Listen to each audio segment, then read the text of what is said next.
Good morning YouTube. Coucou les gens. Ouais bah désolé, là vous avez pas fini avec ça. J'ai une petite news là, pour vous sur le crash d'hier. Je m'intéresse toujours, on sait très bien l'armée c'est surnommé la grande muette, on le sait, il y a eu plusieurs erreurs dramatiques de l'armée, genre le Bulgalek Braze, genre plein de trucs. Alors ok, pour les endormis, ok, croyez ce que vous voulez, croyez ce qu'on vous dit. Par contre, dans l'avion, et je fais cette vidéo pour ça, alors je sais, j'ai l'air d'un con, mais il y a des petits gamins avec un potentiel, des petits artistes, il y avait des patineurs artistiques, des gamins de 12, 14 ans. Mais à cet âge-là, t'as du talent. Et j'ai fait de la musique à cet âge-là et je peux vous garantir que c'est rien de tel que d'être enfant pour apprendre et pour exceller dans un domaine. Bon bref, je voulais vous faire part d'un petit truc. Je suis tombé dessus complètement par hasard. Je sais pas si vous avez gaffé, donc j'ai, comme tous les matins, vous savez, le vendredi c'est hôpital, je me lève, je mets les infos, et j'entends ce dramatique accident. Alors je vais vous faire part de 2, 3 infos du côté français. Or ok, pour toi qui va rager ou qui va pas rager, je dis ça, mais vos commentaires sont adorables. Merci pour Yellowstone, merci. C'est ces interactions-là que j'adore, voilà. Je sais pas tout, loin de là. Mais tu vois, à 2, 3 cerveaux, on a des belles idées. En tout cas, on complète des vides. Je voulais vous... voilà. Donc, revenons à mes petits moutons. Je sais même plus où j'en étais. Putain, faut que j'arrête un truc. Ah oui, ce matin, je regarde les news sur cet accident. Ils passent les messages radio de la tour de contrôle. Parce que je vous rappelle que ça se passe sur un aéroport. Voilà, je retrouve le fil. Donc certes, dans une grande ville aux États-Unis, les règles de vol, de survol des villes ne sont pas les mêmes qu'en France, j'en suis conscient. Maintenant, je voudrais te parler de... En France, je connais quelqu'un très bien qui a travaillé dans la gendarmerie, la GTA, la gendarmerie des transports aériens, à Orly, il me semble, donc super gros... Non, c'était pas Orly, c'était l'autre, Charles de Gaulle. Ou peut-être... ouais, bon bref, on s'en fout. Et ben, je peux vous garantir que même les gendarmes, sur un aéroport, alors que c'est leur territoire, entre autres, hein, de sécurité et tout, ils n'ont pas tous les droits. D'accord? C'est hyper réglementé. J'ai même la compagne à ce monsieur, elle était dans la sécurité aéroportuaire, même dans les sections bagages et tout, je peux vous garantir que tu passes avec un badge et tu vas à ton lieu de travail, mais en aucun cas tu peux te balader dans un aéroport. C'est les endroits les plus surveillés au monde, quoi. Donc en plus, les pistes de vol avec les contrôleurs qui n'étaient pas assez nombreux, comme dans tous les domaines, j'en suis conscient. Par contre, vous avez 2, 3 appels de la tour à l'hélicoptère, il n'y a aucune réponse. Alors je suis désolé, entre nous, les militaires, voilà, ce sont des professionnels, surtout des pilotes, tout. J'ai eu la chance extrême de faire des cours de pilotage. J'ai fait une préparation militaire, donc je peux vous parler de ces milieux-là. Les militaires, c'est des blaireaux pour moi parce qu'ils n'ont aucun libre arbitre. Par contre, ils sont usés en entraînement pour que quand la situation arrive, ils sont carrés, c'est automatique, bim, bim. Ils l'ont tellement fait en entraînement que, ok, l'erreur arrive. Par contre, un 700, je sais pas quoi, tu le vois arriver le bordel. T'es pilote, un hélico, vous savez, les machines de maintenant, elles sont gavées d'alarmes. Lors des messages radio de la tour à l'avion, à l'hélico, qui leur dit ouais, vous foncez dans un avion, il n'y a aucune réponse. Est-ce que tu m'expliques ça? Juste ça. Prends tes arguments et prends-les bien, parce que franchement, c'est un domaine que je connais pas. Je sais, bon, je suis pas un professionnel, mais par contre, tout est là devant nos yeux, tout est là. Jamais de la vie, t'as le droit de survoler un aéroport. Jamais de la vie, quoi. Tu vois. Déjà, survoler une ville, c'est compliqué. Aux US, c'est pas pareil, mais c'est interdit quand même. C'est hyper réglementé. Si tu remontes un petit peu et que tu creuses un peu, je t'en prie, va voir sur Internet. Il y a le plan de vol de l'hélicoptère. Enfin, il y a en fait son vol. Vous savez, c'est balisé. Enfin, bref. Et l'hélicoptère, il évite 2, 3 appareils. Par contre, celui-là, il se le prend, mais en pleine gueule. Il se le prend, mais en pleine face, enfin, sur le côté, mais il se le prend, il n'y a pas d'erreur possible. Tu sais que on peut piloter un hélicoptère. Déjà, depuis le Paris-Dakar, je vous en ai déjà parlé, quand on a perdu Balavoine et Thierry Sabine. C'est bizarre parce que Balavoine, c'était un mec qui était adoré. Il y a des gens qui ont creusé, mais tout le monde s'en branle. Balavoine, c'est pas un accident. Balavoine, il y a eu 2 crashs d'hélicoptères pendant ce rallye-là, à 2 jours d'intervalle, ou le même jour. Il y a eu 2 crashs d'accidents. C'était la société Eurocopter qui louait des appareils sur le Paris-Dakar, les appareils de presse. Il y en avait 3 ou 4. Il y en a un qui s'est viandé, et il y en a un deuxième qui s'est viandé avec Balavoine, soi-disant et tout. La première chose qui a été démontée sur l'appareil du crash de Balavoine, c'est la planche de bord. Déjà, à cette époque-là, en 85-86, on pouvait télécommander un hélicoptère. Écoutez bien ce que je vous dis, parce que c'est la vérité. L'affaire de Dieu le veut aussi. Pour ma génération, c'était un présentateur télé, un ex de la DGSE, machin, ex soi-disant. Eh ben, il a été faire remonter une rivière au Zaïre, et il s'est fait buter. Alors, on a dit oui, un accident, ils sont morts et tout, mais de Dieu le veut. Essaye de creuser, tu verras, c'était un athlète, le mec. Lui, par contre, c'était un bonhomme, tu vois. Adorable, moi je l'adorais en présentateur, et il faisait la carte au trésor. Bon, bref. Et ben, il y a son fils. Si vous voyez cette vidéo, Monsieur Tugdual de Dieu le veut, franchement, j'ai regardé votre documentaire il y a quelques années, j'ai kiffé. Déjà, vous êtes un petit bonhomme qui a eu les couilles d'aller rechercher la perte de son papa, et franchement, vous aviez un sacré papa, respect à vous. Vous devez être journaliste ou un truc comme ça, bah franchement. Et c'est votre documentaire, et je le prends comme appui. Il y a un moment donné, ils vont sur un grand barrage qui avait été construit au Zaïre, donc pour de l'énergie, et c'est là où où les bateaux ont chaviré. Les restes des bateaux ont été pillés, et à un moment, tu entends un responsable de l'armée qui dit « Bah ouais, mais nous, on savait pas. » En fait, ils l'ont buté, parce qu'ils croyaient que c'était des gars, ils faisaient une enquête et tout. Et sûrement que peut-être, de Dieu le veut, il était peut-être un petit peu, il devait ramener des infos. Ça, on peut pas le nier, les gars. Donc voilà, et ben il s'est fait buter, mais ça n'a pas fait de bruit, tout le monde s'en branle.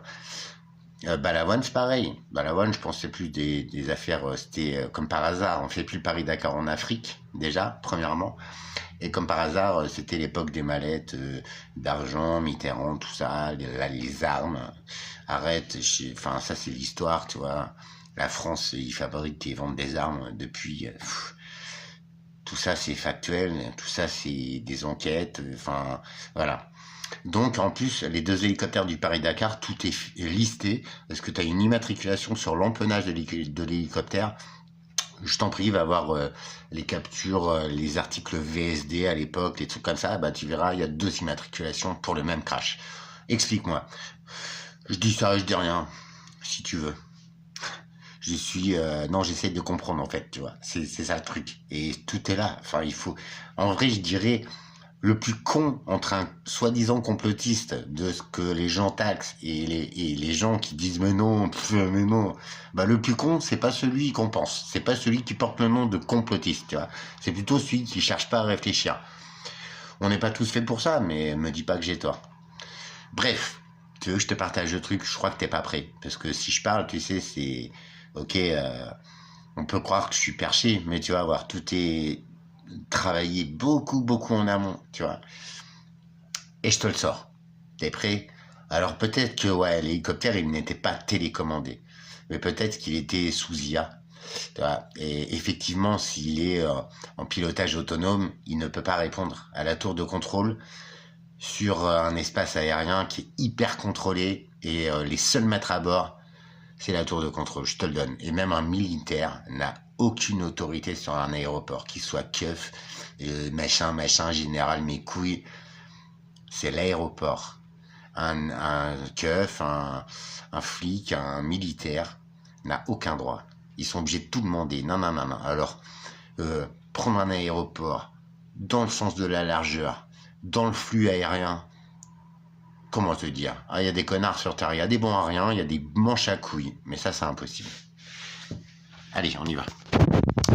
Donc, comme d'habitude, presented par Allscoop, nanana. Donc le site c'est un site de merde, mais voilà, Défense Scoop, ok. La DARPA, la DARPA testera la capacité de vol autonome sur l'hélicoptère Black Hawk de l'armée en 2025. T'es sérieux? Est-ce que j'ai besoin de t'apprendre que c'est un Black Hawk qui s'est explosé la tête sur un 747, sur un 700 je sais pas quoi? Là par contre je me suis gouré. Mais il y avait des gosses dedans. 69 personnes qui meurent des expériences de l'intelligence artificielle. Alors certes, pour des programmes et pour de la résolution sur des données existantes, ça a une vitesse de calcul bien supérieure à mon petit cerveau. Alors par contre, en conduite autonome, et ça je vous l'ai dit dans une vidéo un tout petit peu avant, s'il te plaît, va vérifier, la conduite autonome, même pour les bagnoles, c'est 0. Les BYD, tout ça, les logiciels, ils plantent grave, ils ne sont pas au point et on peut pas avoir une voiture autonome, c'est clair.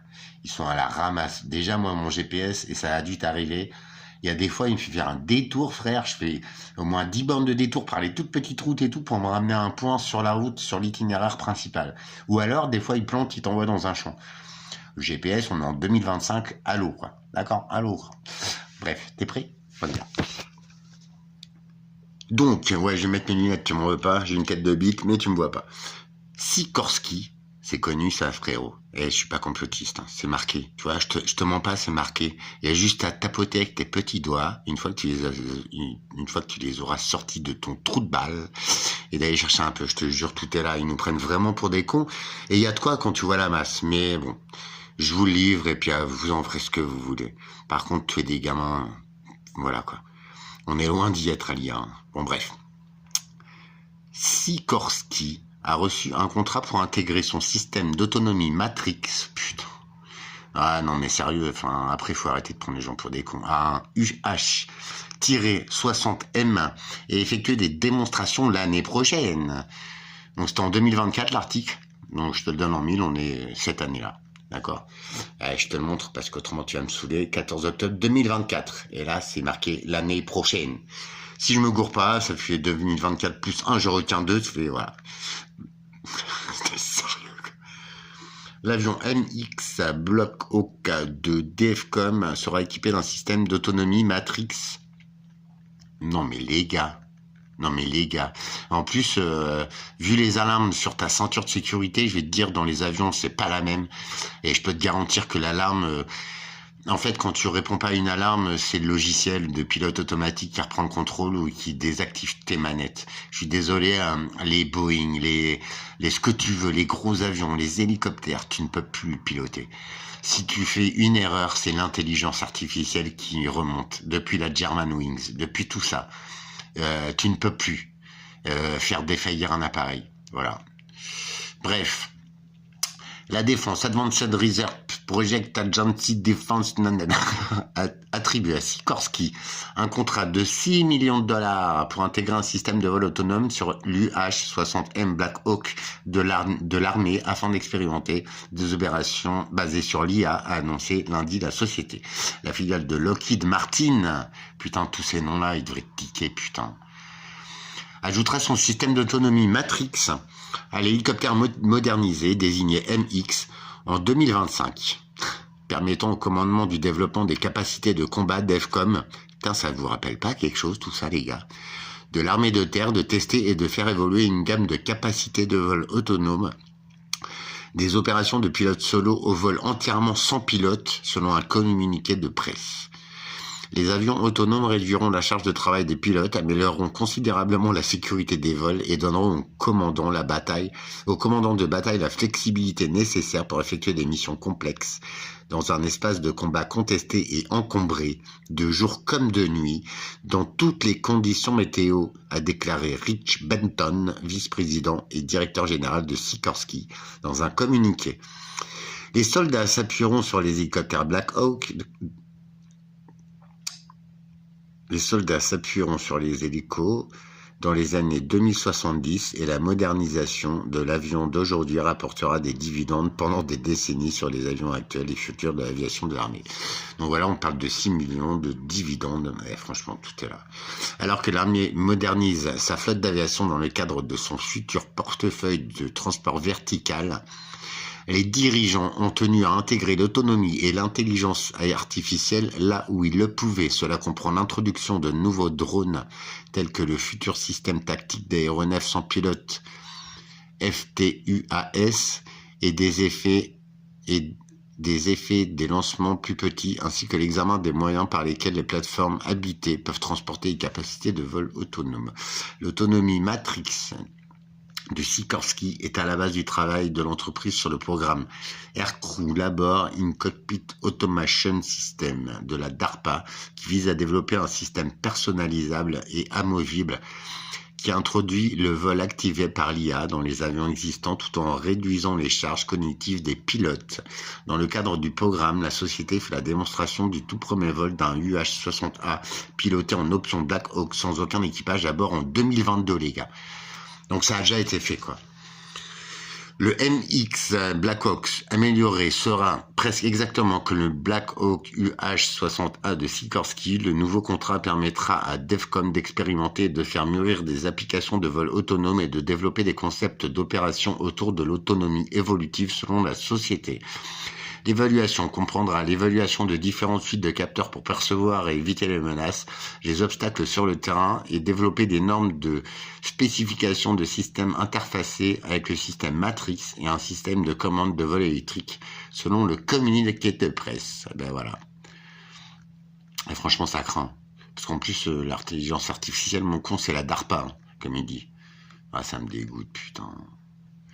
Voilà, je tenais à vous le faire, hein. Et franchement, c'est pas de... tu vois, tu peux vérifier, enfin, je vais pas l'inventer, frérot. Par contre, ça fait chier. Je sais pas, hein, moi je dis ça, je dis rien. Dis, ton frère, il en pense quoi? Va en pays jeune Padawan. Je te retrouve très vite.